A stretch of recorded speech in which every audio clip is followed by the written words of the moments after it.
All right, if you want to be an artist in 2026, this is some advice I wish that I had when I was first starting my own art career. So, hey, my name is Christina Angelos. I'm a full-time artist and I paint the ocean in Greece and I sell prints. I have like workshops. I have an online community of artists where I teach. I used to be a high school teacher. I used to teach drawing and jewelry, and so I have a background in fine art and education. So I love like developing curriculum, and like the part that I love the most is like figuring out, like helping other artists figure out their own personal style and their own voice and finding their thing in their art practice, because this is exactly what I do in my own practice and how I'm scaling my business. And so if I was like in college and I was starting again, I would tell myself to nail a niche, nail a one thing that you love, and find one thing to be obsessed about drawing and draw it over and over and over and over again. And like that is truly the secret to creating a fulfilling art career and like a fulfilling life, is to be recognized for one thing. And usually that one thing is like a memory and like a personality trait about yourself. And so, for example, like for me, my grandparents immigrated from Greece to America, and I grew up super Greek Orthodox. And so Greece and Orthodoxy and spirituality have always been woven into my own personal life as an artist.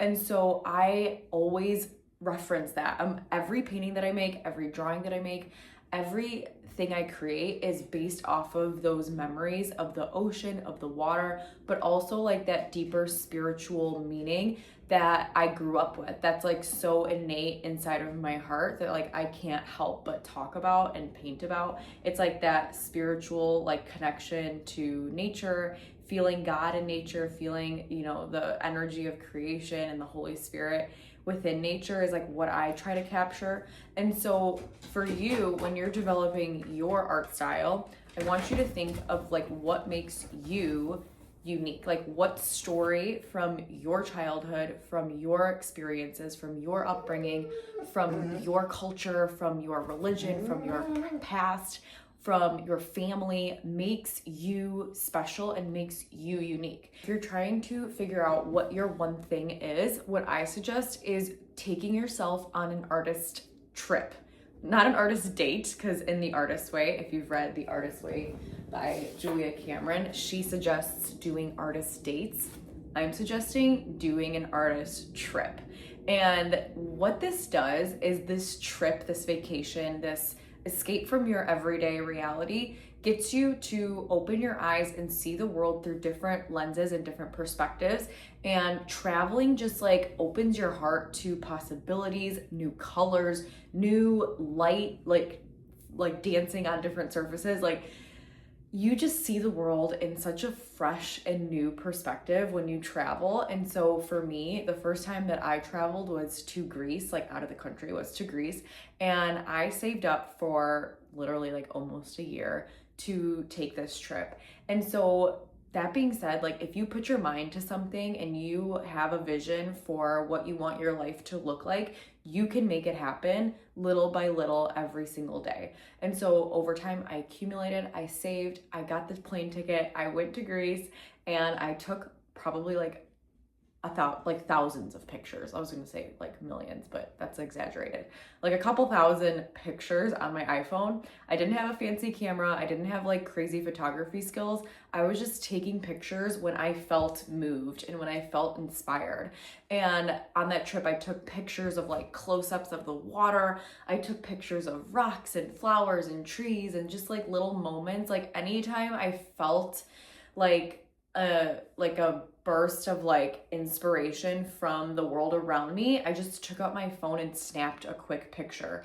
And at the time, I really didn't think that those pictures would be so special and so meaningful until like later on. So this is my advice to you. If you're first starting and you don't know what to make, you don't know what to create, you don't know what, you know, your one thing is that you want to paint or make art about, don't worry that much. Just take yourself on an artist date or an artist trip and go find those lived experiences and those lived moments that make you feel like, oh my God, like inspired, like that inspiration, like you feel the breath of God like breathing through you, like when you see a flower or when you see like certain food being prepared, when you see certain people. It could be different for everyone because every artist like is attracted to like a different thing. Like you might be really attracted to like faces and like the wrinkles in old people's faces, or flowers, or architecture, or food. You know, it just depends on like, again, like your upbringing, your background, like who you are, your stories that you want to tell that are coming out of you. And so for me, this was pictures of the water. But I didn't always know that I wanted to draw the water. I was kind of like, I don't know what to do. And so what I did was I looked at all my pictures and I was scrolling through my camera roll of my own experiences, and I stopped and looked at that picture of water, and I just felt like an overwhelming sense of relief and calm and just peace. And I just stopped at that picture and just stared at it. And I was like infatuated and like intrigued and just curious. And like, I'm like, what? And like, I'm zooming in on the picture. And then I started doodling that picture over and over and over again. And this is exactly what I teach you guys inside the school community. So if you want to dive deeper and get more clarity and more daily accountability and focus, you're invited to join inside of that school program. I'll link it down below. But every single day I was drawing and drawing and drawing. And then I like did this 30-day challenge where I challenged myself to doodle, not like a crazy big drawing, but like a tiny little Post-it note size doodle every single day for 30 days. It was actually an assignment my professor gave me in college.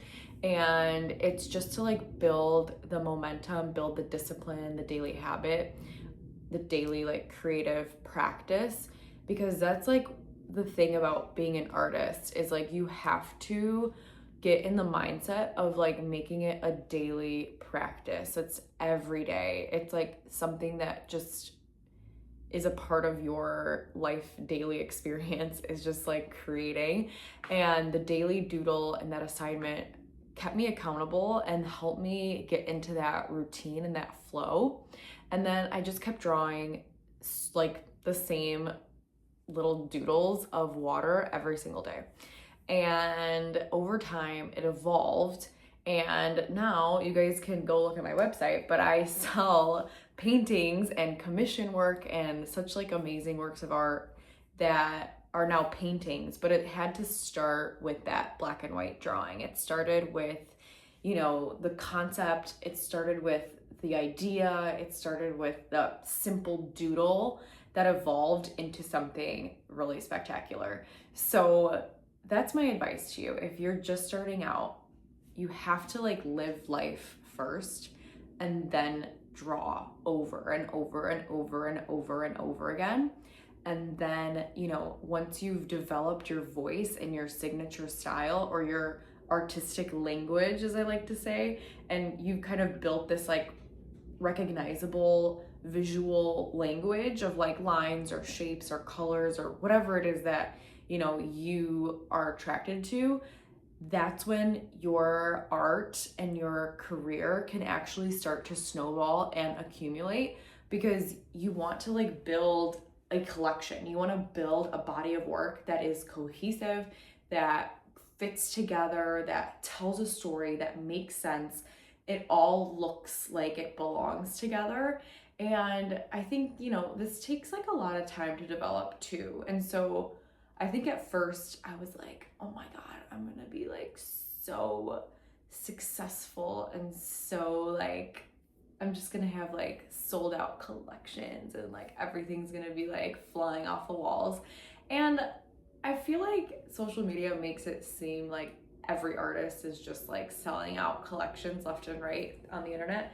And I think that's true. But for me, I don't know. I feel like I just knew in my heart I didn't want a viral moment. I wanted to create stability and longevity in my brand and in my art career and in my business.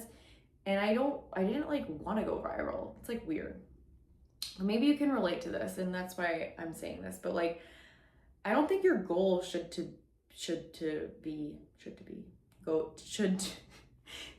to go viral. I think your goal should be to create a consistent body of work that people resonate with. And from the get-go too, I was always in person more than I was online. And I still believe that this part is really important, to put yourself in physical spaces and get real life human feedback and get your art in front of people in the real world, because it doesn't compare to Instagram and like someone just like liking it and scrolling past. It's like when you're in the room and you see another human come up to your work, admire it, get close to it, get intimate with it, ask questions about it, you know, like think deeper about it, and then, you know, ask, you know, if they can have it and collect it. It's so much more fulfilling, because I'm such like an in-person person. Like I love the energy you can feel when you're in person. I love, you know, feeling another human next to you and like reading their body language and their emotions and their frequency, and, you know, just like getting to know that person in the physical world. I think it's so special. And so from the beginning, and this is like another piece of advice you can take and steal from me, is to put your work in coffee shops, in restaurants, in places, anywhere that will allow you to put your artwork up. Just put it up, like anywhere. So for me, this looked like this little cafe near my house that was open, and it's honestly closed now because it was like that small, but like it got me started. It built confidence in, you know, my own personal identity as an artist. And I was able to announce it to my friends, to my family, to people that I knew, to my neighbors. Hey, like, come see my art. I'm an artist. Like, this is what I do. And, you know, at a young age, when you're just like still in that like phase of like, what? Like, I'm an artist. It's like kind of weird to say out loud. It's hard to like tell people in the real world that like you're an artist. It's like, what? You're an artist? Like, what? You must be like poor and starving. And like, it's like this whole thing, you know, right? Whatever.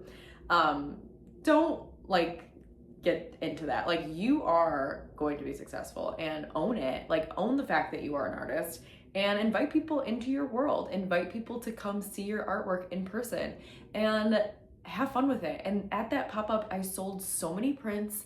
I sold so many originals. It was like such a hit. It was like crazy. I was overwhelmed in like the best way, and I was like, oh my God, like I am onto something. People really do. They're like, it's not just like my mom anymore being like, good job, sweetie. It's like actual like family, friends, like extended family, like people in my network that I knew that just came to support me and ended up like actually like wanting the art and buying it. But that to say too, like I also brought like really high quality works that I was proud of, and that had meaning, and that had stories, and that had depth. And I was able to communicate that very clearly to the people in the room. And so I think like that's a really important piece that a lot of new artists miss. It's like they think like, oh, if I just like have like a pretty landscape or a pretty tree painting, like everyone's gonna want it. But it's like, no, you have to explain the deeper meaning and like share your human experience, share your personal stories, and allow people to connect with you on a deeper level, you know, because usually people don't buy the art because they're like, oh, like I have this like blank wall in my house, which they do buy art for their blank walls, but like at these kinds of things, like people don't buy art like thinking of where they're gonna put it in their house. They're going to buy it because they're going to want to like support you, and they want to feel connected to you and your story and see themselves in you and your story, and like bring that little piece of that story into their house and into their little universe. And so you want to connect with them in that way. And so for me, it was super easy. I will, you know, because I had developed this, it was easy to say, you know, this is the ocean in Greece. So automatically, if you've been to Greece, or you are Greek, or you want to go to Greece, or you just like the ocean, you understand like what the feeling that the ocean brings to your heart and soul, and that relaxation and that vibe and that energy. You already know that about the ocean. Like, you automatically clicked with me in the artwork within those 2 points. And so for you, it could be like the forest in Mexico, or it could be, or the redwood forest in San Francisco. But it's like, then you're connecting with people. You're like, oh my God, I've been there too. And I want that in my house because I have that memory as well. And so it's like this thing where it's like you can connect with them over that lived experience. And so I think that's like a really important part when you're developing, your art and like what you want to put out into the world and what you want to sell and what you want to share. Like, don't start out with thinking like, will this sell? But start out thinking, what human experience have I had in my life that I can now share with someone else, and someone else has had a similar experience, a similar human experience that they can relate to this experience too.